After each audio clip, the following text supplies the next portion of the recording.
We're doing a Three Amigos style podcast. I'm two other folks here with me to have a conversation about some of these big problems that we see in the industry. And one of the biggest that I see right now, the objection to the market. It's helping use our expertise to figure out maybe we create that market that we benefit out of. There's so much opportunity. All you have to do is look around and think, how and who do I have to become in this market to thrive? This is the opportunity to be a leader in this market. All right, folks, we're back on the show, and I've got a great one for you today. So this is a special format. I've never done this before. We're doing a Three Amigos style podcast. I've got two other folks here with me. I've got Troy Thiel. I've got Jamie Purvis. And the reason I've got these folks here, actually, I would love to take credit for this. Actually, Troy came up with this idea. Troy and I go way back. I remember, I think I cold emailed Troy one day, and I said, I want to teach at your market center. He was a team leader at Keller Williams at the time. I said, hey, I want to go teach at your market center. And the guy's like, no, but I'd like to talk to you first and see what you're about. And he was the only guy that ever told me that, Troy. You were, I don't know what you were thinking, but we actually met up and we just hit it off when we met in person, right? Definitely, most definitely. Yeah, I love it. And Jamie, is coming from also actually we were all at Keller Williams at one point back in the day, isn't it? Every agent, hey. Is that a rite of passage for all agents to go through Keller Williams, training, and he was also a team leader, successful team leader, and now is in the coaching consulting space, working with different brokerage owners, and helping them, just grow their business. So welcome, Jamie, as well. Appreciate the opportunity, guys. Love it. So, and the reason we're here, we're tossing around ideas, and Troy thought it would be a good idea, to have a conversation about kind of some of these big problems that we see in the industry. And one of the biggest that I see right now is this concept, I'll call it an objection. This objection, not coming from buyers and sellers, no, coming from our own agents, okay? The objection to the market. Oh, it's the market. Okay. Mm-hmm. I'd love to have a better year this year than last year, Gus. But guess what? The market's not going to let me. Oh my goodness. The market's going to kick us in the teeth. We're not going to have a great year. I'd love to, but you can't have it when we're 30% down on transactions from the peak in 2021. And we've been down for years. Okay. 30%, or more than 30% from the peak 2021, around 4 million transactions for the whole country. And it's been kind of the same the last 3 years, plus minus a few percentage points. It's about the same, right? Market's been kind of flat, and people are feeling, oh my goodness, what can I do? It's the market. So I'm sure you guys have heard that objection. I hear it basically, and every time I see agents gathering, there's some version of that objection coming up. Yeah, I'd love to do more, but it's the market. What can I do? It's my market. So guys, you hear that objection. Someone or a team leader comes to you, right? Because quick anecdote. I was in a mastermind in December, small group, 10 people. And one of the people there was a mega agent, big team owner out of Tennessee, owns multiple offices, hundreds of agents. And he was asking us, guys, can you suggest a really good trainer that can come teach my agents that it's not the market? You can sell homes in a difficult market. Because they just didn't believe him at that point. Because he knows, he understood it, but it's but my agents are still coming up with that same objection time and time again. Who can come and tell my agents the same thing I've been telling them, but maybe convince them this time? So this is a real concern of leadership, team leaders, brokerage owners, even agents, right? How can we overcome? Because how can you beat the market? You can't beat the market, can you? So guys, how would you even start unpacking that problem? Hey, Troy, I'll let you jump first. Okay. Yeah. And I lost a little bit of that. My sound went out. So I'm going speaker now. Right. I've been a real estate agent since 1993. When did you start, Jamie? 86. 86. Wow. You've got me beat. And, Gustavo, as you were mentioning, in 2006, we sold 7.2 million homes in America. That was the biggest year. Holy cow. So yes, the market was a lot more than COVID even. And it oscillates. Yes, the market oscillates, but there's the old Pareto principle. 80% of the agents do, or 20% of the agents do 80% of the business. It's now starting to look like more like 90 percent of the business is being done by 10%. Right. And some of those agents are in teams or using great ISAs like your crew for lead generating, lead follow up, and they're using the internet in productive ways, AI or to help write copy and do some of the other stuff. But the lead generating of the market is there's always enough business to go around to the people who do it right, is an old saying for a reason. And then the other thing that I think about is, this year you may meet someone this year that you don't do a deal with for 3 or 4 or 5 or 6 or 7 or 8 years, right? And so we're always relationship building. Some people call it lead generating. My next listing coming on next week is someone I met through an ARIA program 9 years ago, and we've just always been in touch. Agents oftentimes will use that as an excuse that it's the market, and there's no one market. There's all kinds of markets, right? Right? There's no one market. And I Yes. live in Madison, Wisconsin, and operate in South Central Wisconsin. But I also augment my income through coaching as well as working with developers and doing development consulting. So I've created my marquettes, plural. I'll be in Chicago again next week on a couple RFPs. So that whole concept of that the market is why you can't do as many transactions as you should is an excuse. And if you tell yourself that story, then you're not doing it. You're not doing your lead generating right. You're not following up with people right. You're not asking for the appointments because here's what's happening. All of those other realtors who are also depressed hearing those numbers that you just mentioned, they're not doing it either. So be the one that's doing it, right? Jamie, I mean, what do you think? Great points. And the market, it's interesting, right? When those big years, everything's great, nobody gives the market credit for their success. They take the credit, Yeah. Oh, yeah. right? I, But I when the killed it market's this year. I'm bad, so smart. yeah, I'm so smart. right. And when the market's bad, now we have a reason. So I learned this a long time ago. When you're pointing at the issue, the market, there's three fingers pointing back at the opportunity. Yes. And the opportunity right now is you create the market in your mind first. If we're going to allow the outside world to influence our mind and what happens as our results, then we're like everyone else. And to your point, Troy, it's probably the Pareto's principle on steroids. When you break 20% of 20%, it's the top 4% right now. Mm-hmm. So they're the ones that are clear on the market. There's so much opportunity. All you have to do is look around, and if there's a house selling in your area, the market's moving. We have to buy into how and who do I have to become in this market to thrive, not just survive. Why don't we thrive in this market? And this is a mindset. So I call it the market mindset, but that's controlled internally, not externally. So if everyone's looking at the outside, we need to go back and look in the mirror because that's our market. So I really focus on helping people shift their identity around building their beliefs in themselves and how do they thrive in whatever area, whatever market geographic that they're working in. But the market is internal before external. Yeah. I love that, Jamie, because I have seen that play out and I've seen that to be true. I've observed it because I went into it, I only got licensed in 2010. So I'm the spring chicken of this group, I guess. So I can't, I started working in a pretty bad market. 2010 was not a great year for real estate. Not as bad as 2009. I will say that, but it wasn't good. It wasn't a great year. And my wife, she started in 2008. Okay. She got licensed early 2008 and was rookie of the year in her like Remax office with like 8 deals done that year. Like it was like amazing, right? Because the world was ending. People remember this. The world was ending in 2008. It was hard to get deals done. But she started in the business in the worst possible time to start the business, and she did so well. I quit Microsoft and became a real estate agent in 08, 09, 2010, right? So people could have said that's the worst time to ever be a real estate agent, right? Yeah, half the market was distressed properties, actually, right? And and you guys, the old timers in the room, that's not the first downturn you've seen, right? You've probably seen a few of these, throughout the history, and you kind of see that there's opportunities in every single market. But here's the thing that really made this real for me. I remember 2019. Okay, the market wasn't a COVID crazy market. It wasn't bad at all. It was a great, great market. Over 5 million transactions done in the U.S. that year. Great market overall. I almost ran my business into the ground, guys. So I underperformed the market and it was 100% my fault. Okay. I was just not a good enough operator. And, and if it doesn't kill the business, it just makes you stronger. So I became a better operator.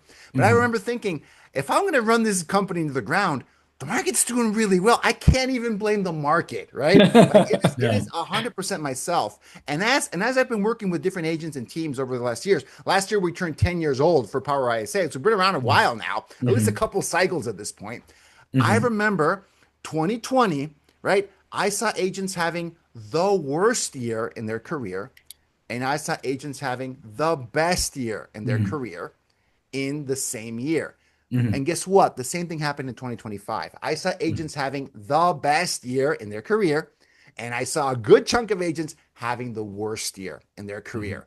And if anything, what you guys are saying is ringing true to me because if that can happen, then I'm not saying the market has no effect because it absolutely does, Hmm. right? But Hmm. I'm just saying your own effort, your own mindset, your own activity has a disproportionate effect on what the outcome is going to be. Because I was there, great market, Hmm. and I almost went bust, right? Because I just Yeah. couldn't read a P&L. I made some really bad hires. All the things you can do as an operator, and the Uh, market wasn't going to save me. The market was great, right? So you have a disproportionate level of control over what the outcome is going to be. And I think so many agents, right, when they think about the market, they throw up their hands and they give away their power, right? Like it's Yeah. so yeah. I almost want to tell people when they make that comment, Hmm. okay, can you set the interest rate for next quarter? Well, no, I can't. Can you Hmm. change the I don't know underlying inflation number? Can you change the unemployment rate? I can't. Well, then don't worry about it. Hmm. I almost Yeah. want, I'm not sure if that's the right thing to say, to be honest with you. I almost want to tell them that. Why don't you focus on what you can actually control? Because you can decide who you're going to call tomorrow. You Hmm. can, check in with some of your old clients. You Hmm. can check in with, I'm going to take a page from Troy, check in with some of those developer buddies, you might be Hmm. thinking of investing, right? Got a little Yeah. bit extra cash and they want to put in, to some major you projects. you You you, might be able fi- to do you that. yeah, you figure out where the market is going, where it is now, and where it's going. The Wayne Gretzky skate where the puck is going. So that that's where I kind of have always operated. I started in the business in Chicago in 1993, based in Evanston, and it was a down year. You know what? Down years are great to start on because you get caught up in all the systems while there aren't so many deals being done. And you don't know It's any better, right, Corey? When you're coming exactly. in a bad market, you just immerse yourself in the market. You don't know any Yes. better.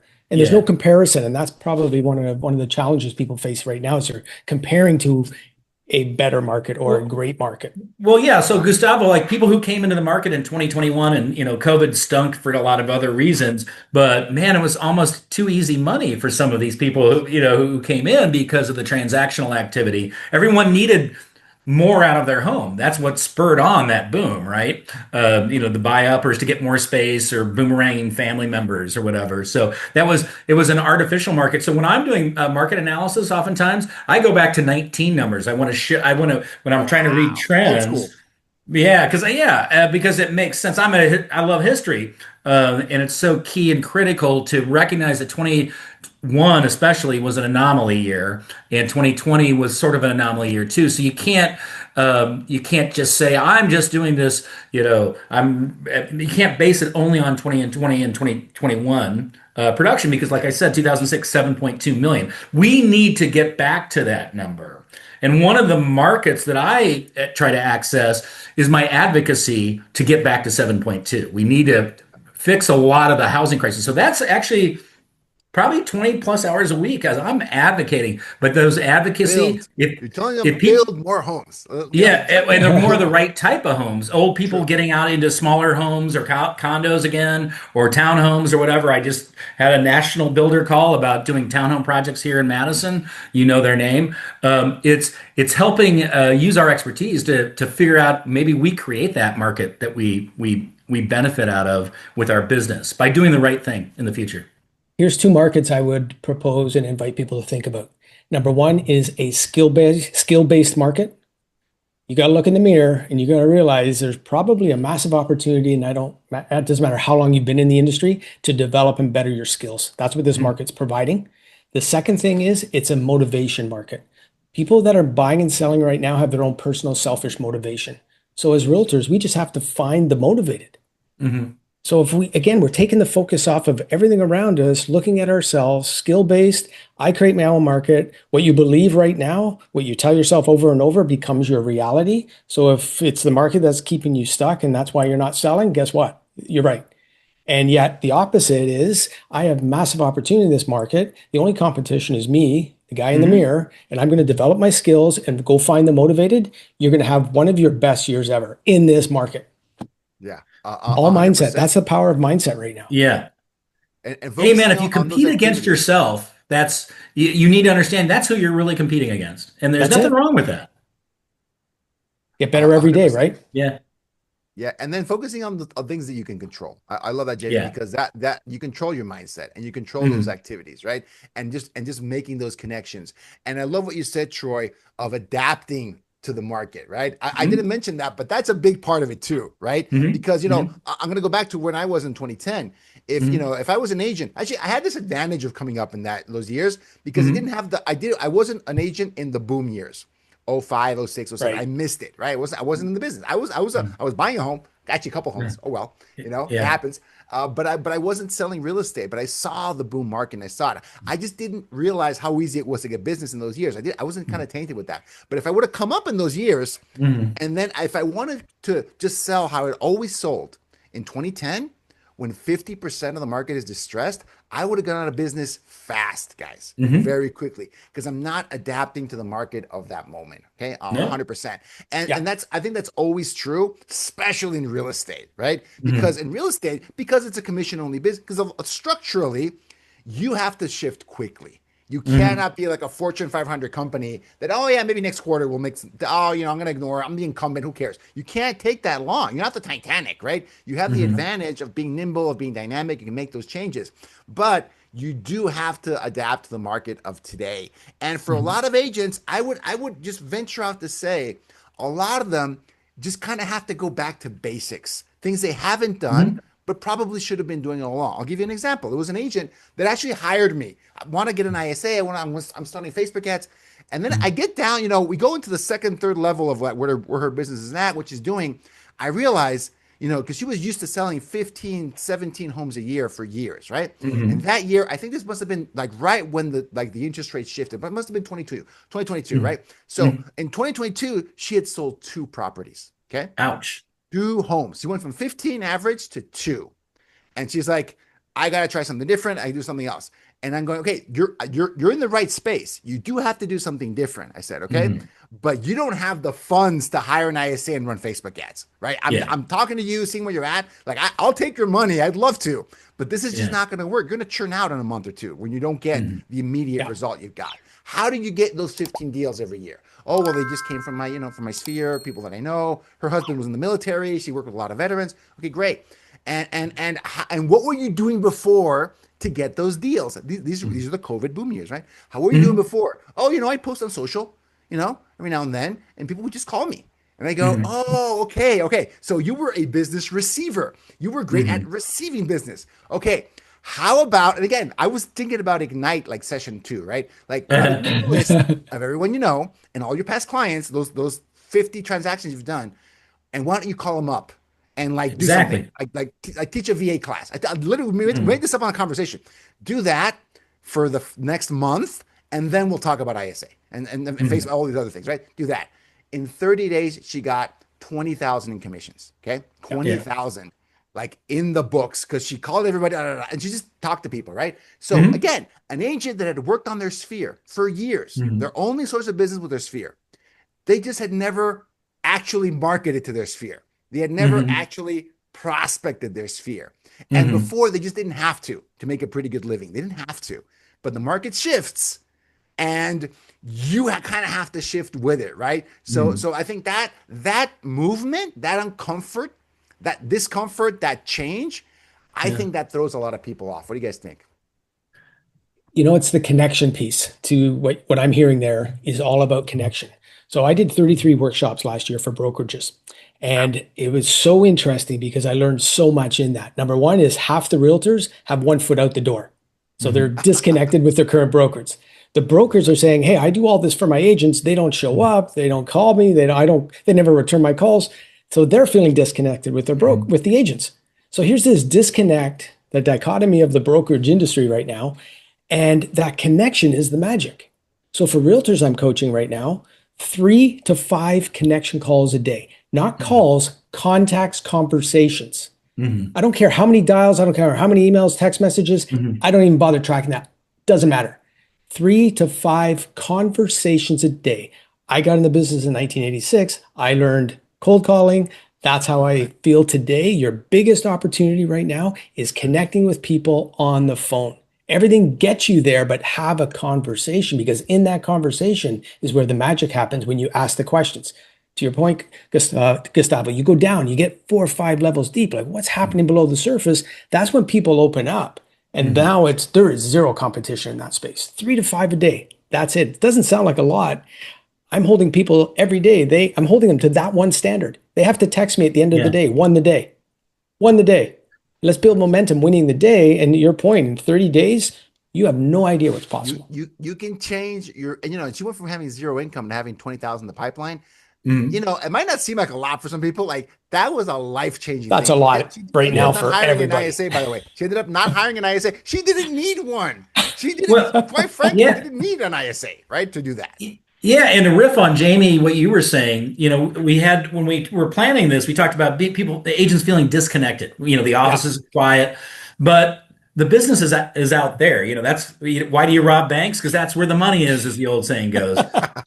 So you take being feeling disconnected to being reconnected to your tribe, or tribes plural. What are those 3 or 4 or 5 sphere areas that you need to reconnect? And picking up the phone is really, really important. An easy way to do it is to look at Facebook every morning over your cup of coffee or tea or water and see 3 or 4 of your friends or your sphere post something interesting. Instead of picking up the phone to talk to them about, hey, have you thought about real estate this year? Talk up, give them a plug on something that it means is important for them and they've been involved with, because was John says nobody cares about you until they know how much you care about them, right? And so that's really key, is to reconnect, take the disconnection and figure out where you reconnect, where you're doing it from a place of sincerity and passion. You know what? Yeah, You know what's I working love right it. now for us in our business? Happy birthday. Yeah. That's awesome. Happy birthday. You get notified on LinkedIn, you get notified on Facebook. It's their birthday. Talk about a simple connection call, Uh-huh. nothing to do with real estate.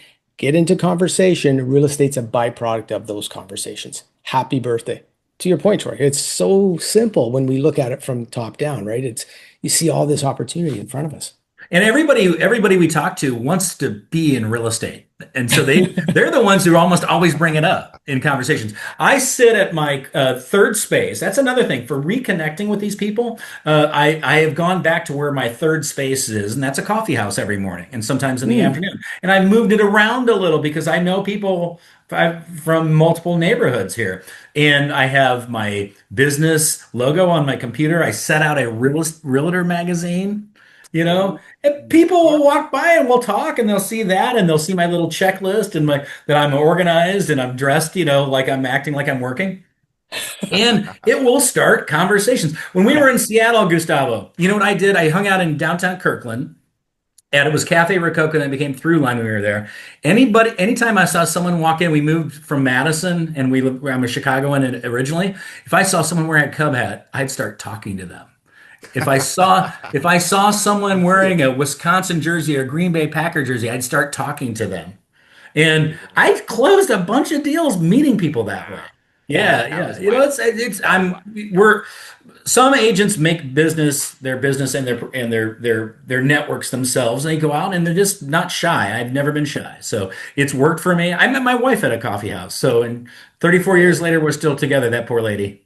it, it works. Yeah. It works. So, but Jamie, I think you brought up a really interesting concept. This concept of disconnection, right? I want to double click a little bit on that. I was looking at some data this morning that just, again, I'm sure this data is consistent year over year. I just never seen it in front of me, and it was kind of impressive. Last year, 2025, among agents that were brand new into the industry, agents that switched brokerages, and agents that left the industry entirely, Mhm. it accounted for 46% of total agents. Wow. That Wow. number is for me was a little jaw dropping when you look at it that way, right? Because that's a lot of churn. That's a lot of new people coming in. That's a lot of new people leaving the office. That's a lot of people leaving not just the office, leaving the whole industry, right? So Do you have a that, and breakdown on each of those? it's about a third each, about 15%, 15%, roughly about 15% each, right? So each one of those cohorts is like 15% of the whole industry any given year. That's a lot of movement. Okay. And I'm sure the market contributes to that. I'm sure. But a part of me wants to feel, I wish I had the historic number. I'm pretty sure a lot of it is consistent. I just see a lot of movement, a lot of change. That is a lot of disruption happening every single year for a lot of these industries, for a lot of these brokerages, a lot of these teams. How can, as a team leader, as a brokerage leader, how can you address, is that even addressable? Is that a problem to address? Is that just a feature? It's not a bug, it's a feature. How do you guys look at something like that? Because I'm sure that having that sense of disconnection contributes to each of those numbers, at least the ones where you're changing 30%. Let's talk about 30%, where you're either changing brokerages or just leaving the entire industry. Yeah. Yeah. Okay, let's imagine for a minute. 15% in, 15% out. Call that a wash. Then you've got the 15% that's Coming in. moving. Grass is greener on the other side. Correct. Yes, right? yes, switching brokerages. Yes. Right. Yes.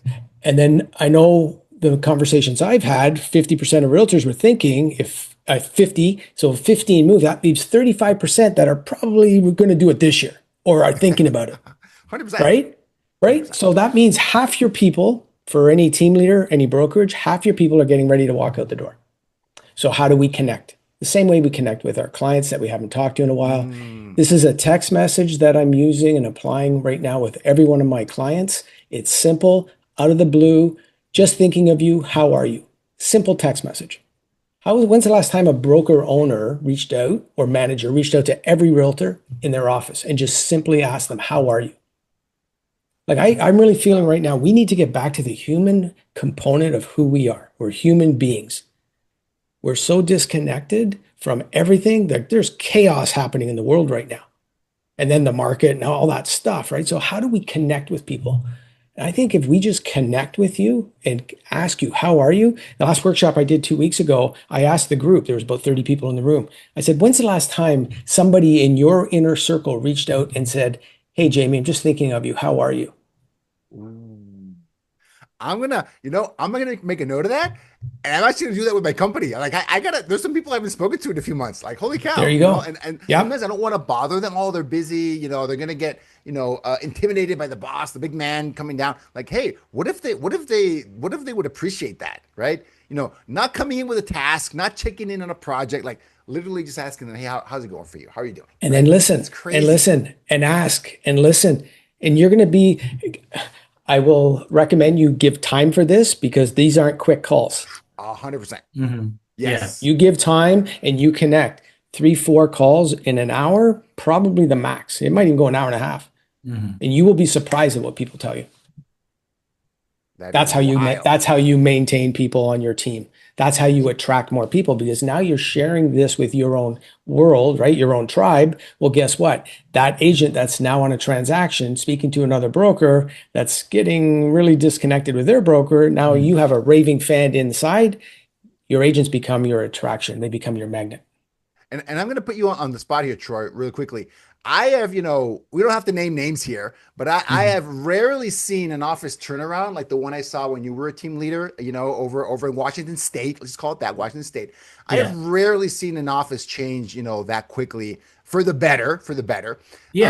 So can you drop some nuggets there too? Because I think you went into a place with a pretty dysfunctional culture. Let's call it a lot of disconnected agents. Call it that. Yeah. How did you address that? So the first month I was there, I interviewed 90% of the agents. There were 14, 15-hour days. And wow. And that remember, that's a market I never had lived or worked in. No, at all. I'd always been a Midwesterner. And then at the same time, you have the deck stacked against you on many levels. Let me just say that. Yes. There's still some trauma there in the brain, but from all of that. But from last to first, that was my goal. They were desperate. I guess they were desperate. Yeah. And so, and then the disconnection that my agents had, was that the business model of how that specific ownership group wanted the office to operate had nothing to do with production, had nothing to do with the markets, plural, that we were in. Bellevue, Washington, no luxury program. Bellevue, Washington. Yeah. No builder program. That's 40% of the business. So I created what is called the Big Seven. And the first one, the top one, is mindset, about what we're talking about. About this is about doing, not just hoping business will pick up the phone and call you. But I also brand awareness for the firm was one of the big seven. Commercial, started a commercial division. That was really key because where do the developers come out of that are part of that business? Started a developer business where we literally hosted developer roundtable conversations about the market. And then when we got our luxury started up, we became the host location for the Luxury Housing Institute classes. And so all these agents from other companies are coming in. They're going, you just added 9,500 square feet and 140 agents in a year. What's going on here? Right? Because we were connecting to different markets. Anybody who walked into that door, I wasn't selling them on profit share and all of that. I was selling them on selling more homes and what's it going to take that of the where they want. So it was very key and critical to get them connected to the type of market that they want to be in and have an office that supports that. Hey, Troy, quick question for you. You started by Yeah, just talking to conversations. people. Yeah, Yes. Right, Jamie? Like just sit down. Troy. And I'm gonna go on a limb here and assuming no one in leadership had talked to anybody. I'm just gonna guess, No. right? That just hadn't happened. No. There's your next point, leadership. This is the opportunity to be a leader in this market. Number one, I see everybody as leaders. We have to lead ourselves. We all are, Yes. right? We're leading ourselves through life. Troy, awesome leader. You don't get a turnaround like that. People buy in unless you have a powerful leader to follow. We're leaders and followers, right? You build your company. Gustavo, you're building a company because you're a great leader. People are attracted to that, both your clients and your staff. So leadership's another piece to this equation. Yeah, and the leadership became easier and easier to do because I defined the goals and strategies and brought in agent leadership council members to help lead in certain divisions that they were really excited about. And then it was on like Donkey Kong. We just became a great team. That team office concept. It's so Culture. much fun. Yeah, the culture was there. We were supportive of each other. And I was glad to see they finally got over $1 billion last year. I was going to do it the next year, but decided to move on to something else. But I think that just run into it, Troy. Sometimes just run into it. Like eventually you'll yeah, it is. It is what it is, right? So the other thing is back to Jamie's point about we can be our own leaders. So I'm with Real Broker in the Madison region, but I also do consulting in Chicago and little Seattle. I've got a condo finally getting off the ground in Columbia City. And then Milwaukee. And we have a great, strong Real Broker group over there. And, business planning, because we've all done it as leaders, right? We've all helped people do their business planning. The leaders that are over there have never done it, have never coached it. And I said, I'll come over and do it. I'll do a coaching session. So I'm the one agent, and there's 188 agents over there, and I've just helped them take them through an entire business plan. Guess who is hoping that they get some of those referrals when Milwaukee people move this way for those clients? But you learn from teaching. You remind yourself what you should be doing. That everything we've talked about. I just love teaching because it reminds me. Wait a minute, I actually do as I do also, not as I say. And I need to do what I'm telling people they should be doing. Yeah. That leads to the knowing doing gap. Yep. Everybody knows what they should be doing. So, are you doing what you know? Yes. Yeah, so I love that, Jamie, because for real estate, I posted this on Facebook a few weeks ago. It was a very controversial topic. I literally just said that. I said, real estate is simple, right? It's the consistency and the doing that's hard. But real estate is simple.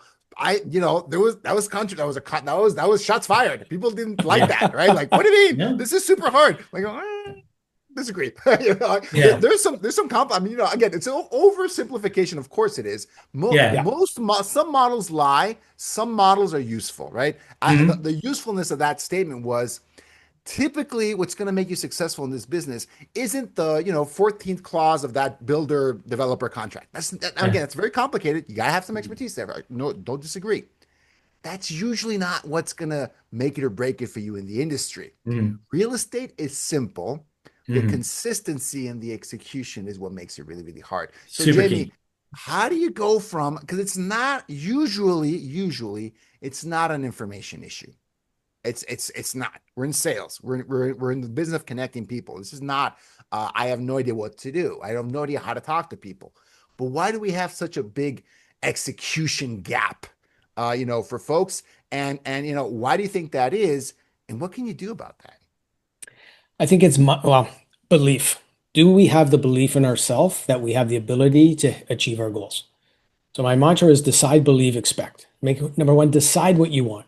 Mhm. Team leaders, brokers, everyone's good at setting a vision, right? We made a decision. It's in that belief where the gap happens. Mhm. Because we get stuck in, I don't see instant gratification results today, therefore Mhm. I give up on the belief and it's not going to happen. Now we blame the market. So, how do we build the belief every single day? And Mhm. that's where momentum kicks in. So, that habit of 3 conversations a day, do that for 30 days. And then we do it for another 30. And then we do it for another 30. You do that for 90 days, your belief goes through the roof. Mhm. So now Love we're that. not stuck in the knowing gap. We're actually knowing and applying and doing. And then what happens is 120 days from now, you start to expect to see the outcome, the results of all the effort and belief you've put in. But we got to get to the expectation by building and working on the belief. And that's mindset, that's identity. We're doing a ton of work right now, not on any activity, any connection. We're building and working with people to redevelop their identity and their belief in themselves. We have to work on our mindset first. We have to build our belief. We have to change our self-image because your self-image is a pure reflection of your current outcome and income. So if your income is 100, 200, 300 million, doesn't matter. Your belief, your self-image is attached to that number. You want a different number. We don't do more. We have to become more. Interesting. Work on your Like, to-be list, not your to-do list. And that's a Mhm. whole other conversation, but that's Yeah. all 100%. mindset. Mhm. I love that. And it reminds me of a concept, Cody Touche over in Seattle used to say this, and I thought it was true. It is, when the phone weighs 10,000 pounds, I cannot bring that phone there. He would say this. He must have stolen this from somebody. It was a great quote. Mhm. Reluctance to dial reflects an absence of value. Okay. And it might be value of yourself, actually, right? Mhm. Like to your Mm-hmm. point, Jamie, like you don't think you're good enough to interrupt someone in the Mhm. middle of whatever they're doing. Like Mhm. why I don't want to bother people, Gus. I don't want to bother people. That's a really common objection to hear. The people calling anybody, their sphere, past clients, leads, doesn't matter, right? It's a very common objection. Reluctance to dial reflects an absence of value, and it goes to what you're saying, Jim. You don't think that call is you don't think the call is Yeah. valuable. Forget what they think. If you don't think what you're doing is valuable, if you don't think you can help someone, Yeah. like then what are you doing here? Holy cow. Yeah. Then I totally understand why that phone weighs 10,000 pounds. I cannot even bring it to my ear because I don't want to spend 3 hours bothering everybody. I don't want to waste their time. Like that is soul crushing. That's not just hard to do. That is, if you get through it, that you're not going to do it the next day because that is a soul crushing activity. Well, the thing that I use with ISA is people that have to make the phone, make the phone call. I usually just try to change a little bit of the concept by saying, hey, if you had $100, no, not $100,000 to give away, right? Mhm. To your sphere, would you make that call? Would that call be easier for you to make? Well, yeah, I'm gonna give Mhm. $1,000, right? Mhm. And I go, well, helping them in this real estate transaction, working with a great agent that has their best interest in mind, that no likes and trusts them. You think that's worth $1,000? Mhm. You think you could help them out, and would that be valuable to them? Well, yeah, I guess they would, right? Yeah. Like, well, then look at it like shift it to that, right? Mhm. Reframe You're it. You you're there you reframed go. it. You reframe the experience. Reframe it. That's the word I'm looking Yep. for. You Yep. reframe it. It's objectively the same activity. It's the same activity. But like you said, Jamie, it's shifting that mindset a little Yep. bit, right? To something that's more value focused. And just by being people, we want to help other people. It's just like I don't know, it's like a human thing, I guess, right? Like we just want to help, we want to help other people. If you shift to doing that, it's much the phone doesn't weigh at 10,000 pounds anymore, right? Like the Yeah. phone is away. But that says so much about yourself than anything else. Well, Like and what how do you yeah, and quick thing we did at KW when I was running it is everyone's going to eat lunch, right? So I had Monday and Friday brown bag lunches, and but the first half hour we were lead generating. And when you set an appointment, you run up to the board, ring the bell, and put the scratch mark on, and whoever won, I would buy a lunch and do a free coaching session with. And Wow. it went from like two people showing up the first day, and then we had 40 seats, and they were full every day from about a month in because it was we started this conversation about having this specific episode about being disconnected, right? And agents are disconnected. We're people. That's why we're real estate agents, right? And so this is a very odd thing to get people motivated. But if they see someone else, one of their peers, making the phone call, it makes it a lot easier for them to lift that 10-pound phone, and that phone gets a lot lighter quickly when you see other people having success doing what in your bones you should be doing too. And community, right? Yep. Troy, you Oh, that built too. valuable community. Yeah. That's again another piece of this. Yes. Yeah. It 100%. was So I think fun. for a lot of brokerage owners, for a lot of team leaders, you don't have to have a Troy come in and run your team. You can be the Troy. You Yeah. should become the Troy, right? Yeah, Yeah. that sounds weird. But you With better should. hair. 100%. So Yeah. you should become that person because this is in your control, right? Mhm. I thought it was funny, going back to the story I told about that mastermind in December, like that team leader, that team owner just felt that they were powerless at that moment, right? Like, Mhm. well, I've told them, right? It doesn't Uh, seem to be working though. It's not getting to that level, it takes more than it just takes more than the information. It takes mhm. Yeah, more than the information yeah, of, oh no, it's not the market, it's something else. Like, you're going to be fine. Just make the calls and you'll be good. Like it takes more than that. That is not enough, right? And it's that connection. It's leading by example. It's building that community. I think all of those are Mhm. part of this. It sounds like all of those are part of the solution. yeah, And I think that's probably one of the reasons why a lot of people switch brokerages is they feel disconnected, that they're yeah, not being Correct. supported. yeah, And so if you're a broker owner or if you're a lead agent, there's it's safer and better and more interesting to work in an environment that people support each other and are yeah, connected. yeah. 100%. 100% agree with that. Yeah. And getting connected and helping people understand maybe what's working right now. Build on Mhm. what's working. Yes. Right? We don't have to reinvent the wheel or do something because we see somebody else having success. Like, figure out what's working for you. And we Mhm. created a tool to help realtors with that. It's a quiz, and the mindsetroadmap.com. It's a quiz that people can use to get really clear for them what's working right now. 10 questions, you know exactly what's working. Now, how do you take that and build on it and then Mhm. tie into everything we've just talked about? Connection, picking up the phone, emailing, texting, like just starting to build that community and leading your people through it. This changes so fast. That's what Mhm. the other thing I'm really noticing right now. You can be having the worst 2 months. This is airing probably in March, right? So January, February, gone. Doesn't matter where you are. Right now, in the next 90 days, you could literally change your life. Mhm. 100%. That's what it takes. That's it. 90 days.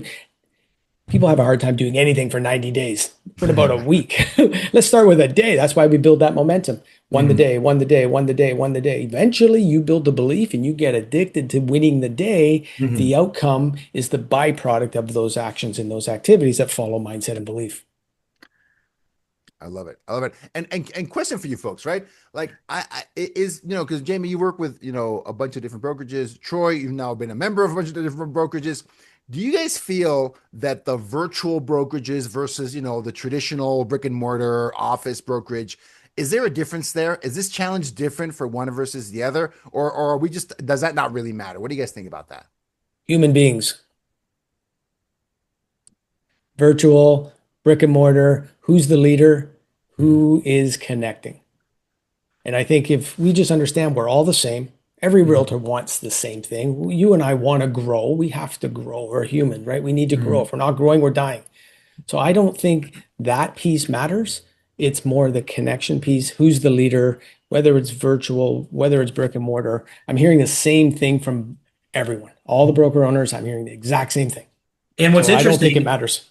Yeah, and what's interesting is I'm with a virtual brokerage, right? Yeah, But true. everywhere you go, there are real broker offices. A team person may have an office and then have sub rent to other agents within the brokerage because it's that human connection Yeah. that's really key and critical. And if you're running a team, COVID's 5 years in the past now, right? So people are not afraid of coming to the office and getting to work. And if you're the team leader, that's helpful for you. Yeah. Yeah. I love it. I love that, folks. I want to. We're almost out of time, but I do want to give us some Uh-huh. time to wrap this up. I want to Mhm. give people some takeaways, right? I want to give people Okay. something actionable, something they could take home, maybe crunch on, and something or a concept or an idea they can execute on, immediately, right? If you want to address this, it's the market objection. You want to feel more connected. What would you suggest? And I'm gonna make it a little bit harder. Okay, Uh-huh. here's a curveball. I want you to give that suggestion to the solo agent, the agent that's in the trench, but I also want you to give that suggestion to the leadership. Like, okay, I want you to give two messages. One to the solo agent out there making it happen, right in there, like the entrepreneur. And I Mhm. want you to say, what would you do? What they should do if you're in leadership right now? We're starting the spring season this month, right? We're starting the spring Mhm. season of 2026. What would you say to each one of those personas, right? That they need to do right away? What do you think about that? I think find your inner circle. An exercise that I do is you go through your phone, get really clear, first of all, who is your ideal client? Who are the people you love being around? Who brings you energy? Who has the same values? Pareto's principle, 80-20, right? 20% of your clients are likely your ideal client. Start to scroll through your phone, find the people that energetically you feel aligned to, and then reach out and connect with them. Hey, Okay. Troy, just thinking of you. How are you? And I don't care. It doesn't matter to me where you are. That one thing, single agent, team leader, reaching out to your people, reaching out Same to same your thing, individual same network. It's the thing, right? same thing. It Same does concept. same concept. Like less is more sometimes, right? Yeah. Oh, yeah. Real estate's a contact sport. I always say that.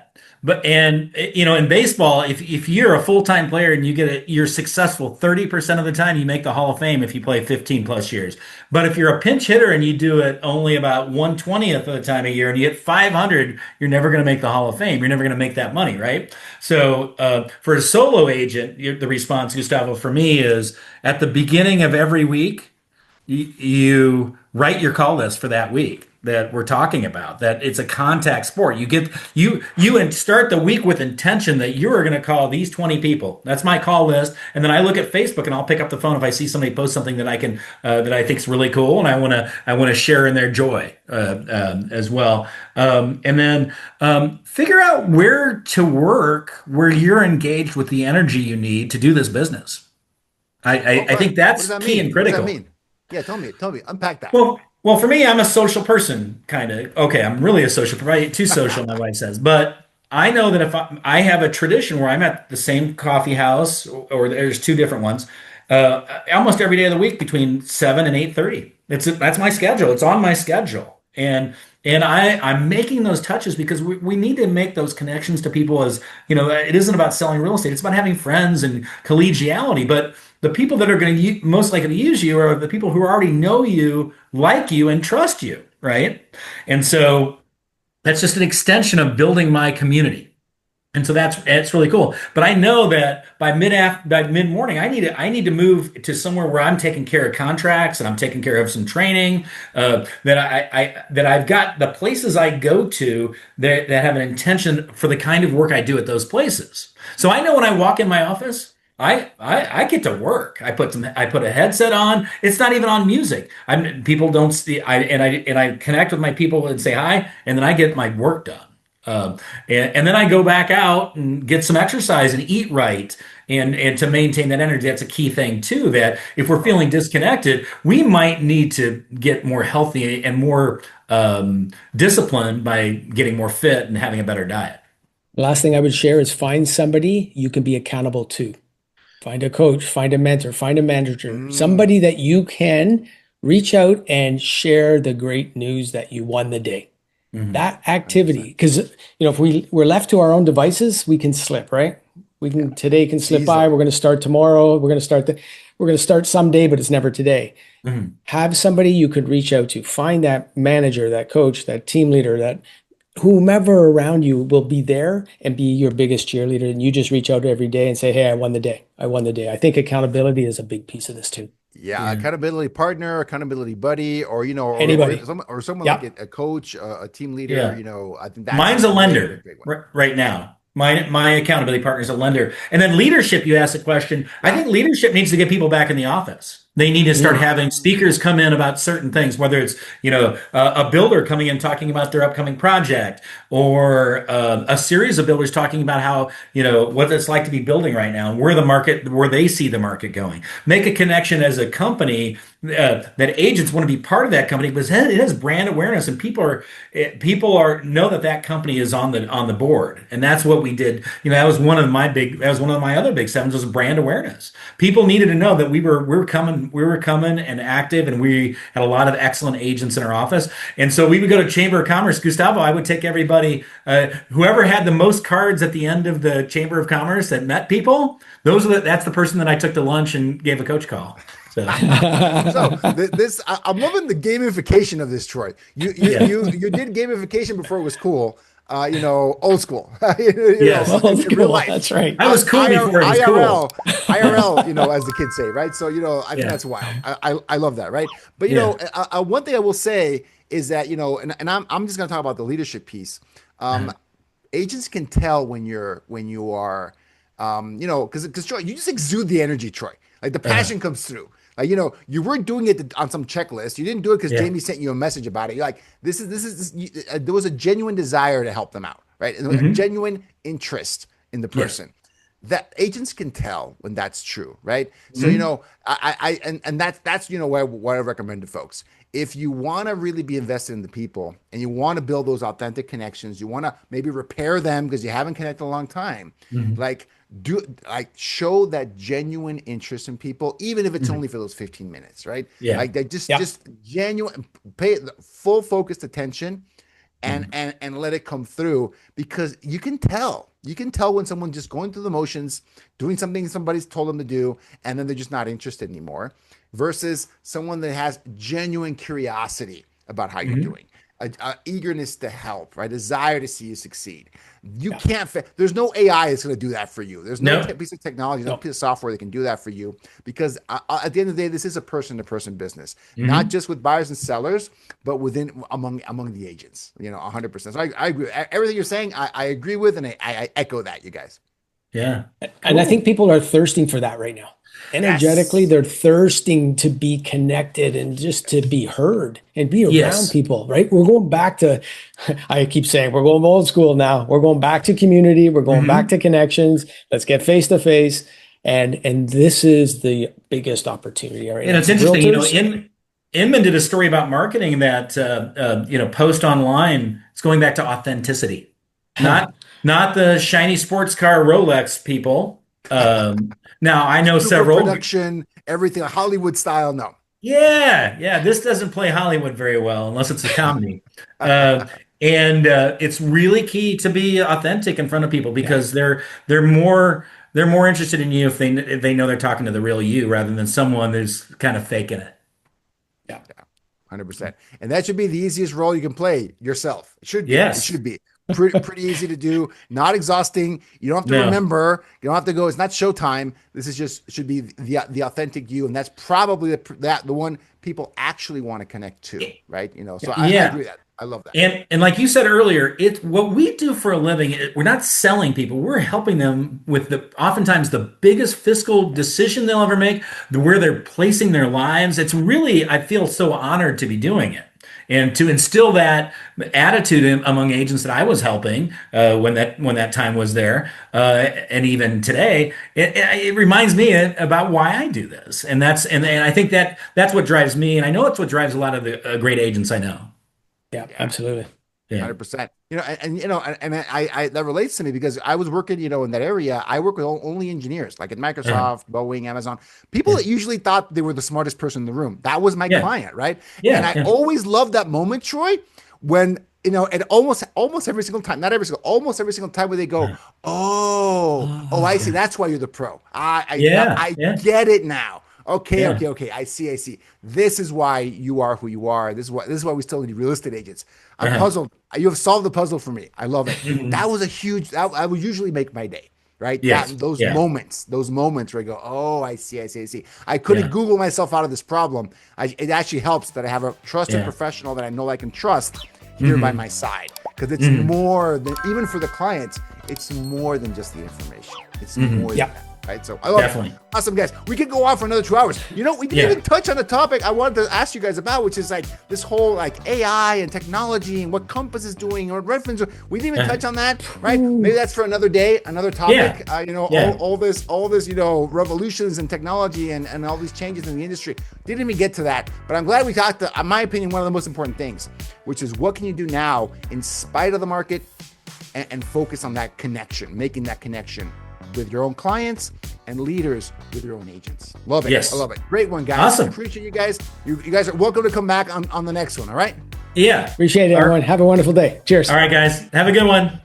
All right. Thanks, everybody. Peace out.